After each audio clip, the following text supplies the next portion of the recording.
saya Sigi Wimala. Saya salah satu director Mau Nggak Mau. Yang kedua, saya direct genre yang thriller, episode 9 sampai 12.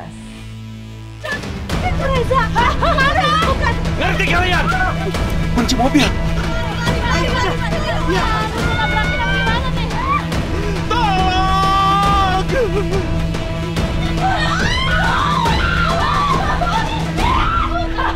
Kenapa saya ambil tawaran ini? Karena pertama, ini menurut aku challenge baru yang bikin aku juga penasaran. Sebelumnya waktu di approach pertama kali sama Ogi, dijelasin formatnya yang dibilang cinematic audio series.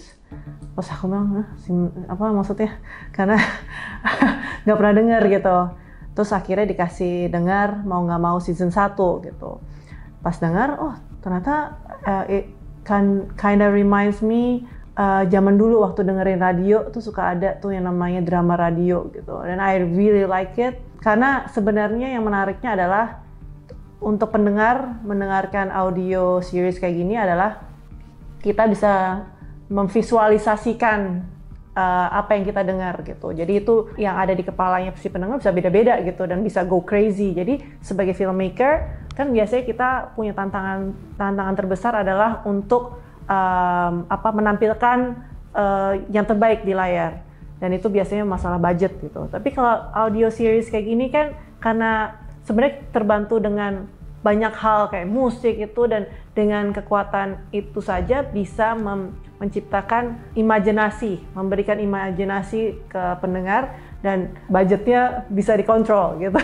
Jadi kalau misalnya mau bikin ledakan, mau bikin suara tembakan atau apa, kita nggak ada tuh yang teknikal di lapangan untuk stuntman lah, fireworks dan lain-lain gitu. Jadi menurut aku, oke, kalau kayak gitu mau ikutan deh gitu, karena gue sekalian belajar gitu. Ngabarin aja, mendingan Gojek kaos. kenapa ya? Karena? Iya, actingnya. Jujur dari semua orang yang ada di tim ini, gue bener-bener baru kenal Sigi gitu. Ide awalnya itu dari Tumpal, terus gue nyari siapa yang kira-kira bisa ngedirect genre thriller gitu. Tiba-tiba Tumpal kayak Sigi aja. Dan karena gue suka banget selalu kerja dengan cewek-cewek gitu. Somehow gue juga punya good feeling, jadi gue bener-bener langsung yaudah yuk kita coba gitu. Kalau emang jodoh, dia pasti mau gitu. Sebelumnya gue bener-bener cuma kenal Sigi Wimala itu ya udah model, aktris, director, produser, wow semua bisa. Bener-bener nggak pernah kenal kayak hai gitu, nggak pernah. Lo jelasin kondisinya, terus kondisi dia harusnya dengan perasaan seperti apa, abis itu tinggal running aja sebenarnya. Oke. Nggak masalah sih. Ya nggak bisik-bisik kayak tadi, tapi sedikit naik, kayak nahan emosi gitu loh. Pertama, aku yang paling baru di situ dan karena aku nggak tahu prosesnya seperti apa, cara kerjanya kayak gimana, aku jadi sedikit jiper lah gitu. Tapi ternyata pas dari mulai briefing itu pun terlihat bahwa dari tim rapotnya tuh everyone is very nice, very warm. Jadi untuk outsider kayak aku, I feel welcome. There's a lot of positivity, there's a lot of laughter, dan itu yang membuat suasananya menyenangkan lah selama proses. Jadi nggak cuma awal perkenalan, tapi the whole entire process. Jadi lo berhubungan Gimana tuh si istri gue? Ditinggal. Jadi akhirnya jadi kita berdua tuh ditinggal sama mereka. Dan nggak cuma briefing pertama aku takutnya, tapi ternyata pas rekaman hari pertama aku juga sebenarnya juga bingung nih, ini gue ngedirectnya gimana ya, karena ini kan suara gitu. Dan I have to admit anak-anak cast membersnya rapot tuh mereka I think they have more experience gitu daripada aku, jadi gue ngapain dong gitu kan. Tapi ternyata kayak waktu itu Reza gitu, dia ngejelasin waktu itu dia ngedirectnya seperti apa, dan ujung-ujungnya I'm there not as a director, tapi aku menjadi murid gitu. Aku belajar dari semuanya gitu, proses membuat audio series. Jadi sebenarnya ini aku di sini bukan sebagai director. Jadi ini gue ikutan master class gitu, master class tapi dibayar.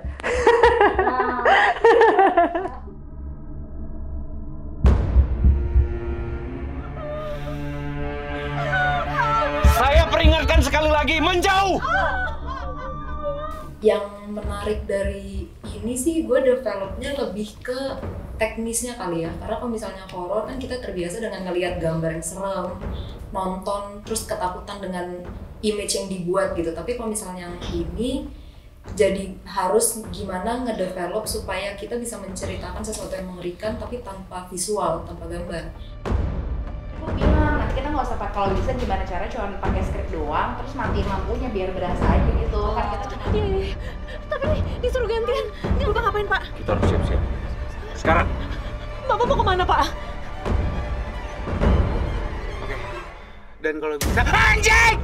Waktu rekaman kan memang kita biasanya kalau di film kan kita ada visual yang bisa membantu menjelaskan ke penonton apa yang terjadi lah gitu.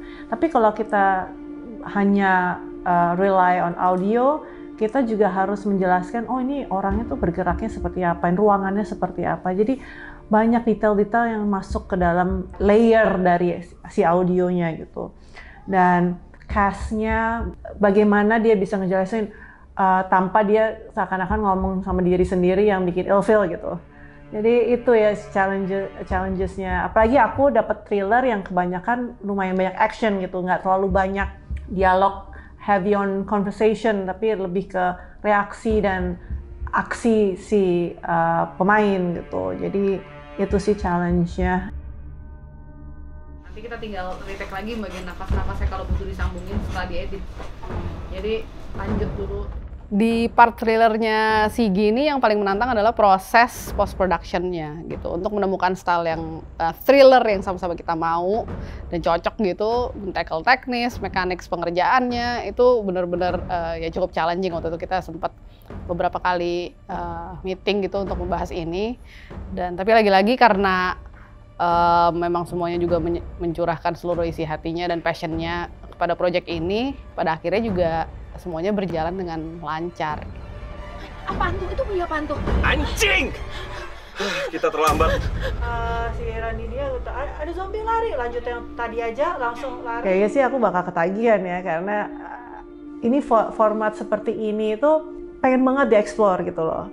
Karena teman-teman aku, oh kita audio series gitu, udah itu interesting banget. Apalagi kalau orang lagi nyetir terus macet atau apa, kan kita nggak bisa distracted sama layar atau apa, tapi dengan mendengar aja kita we are entertained during those hours in traffic gitu. Jadi menurut aku it's a huge potential gitu. So thank you, mau nggak mau udah ngajakin aku.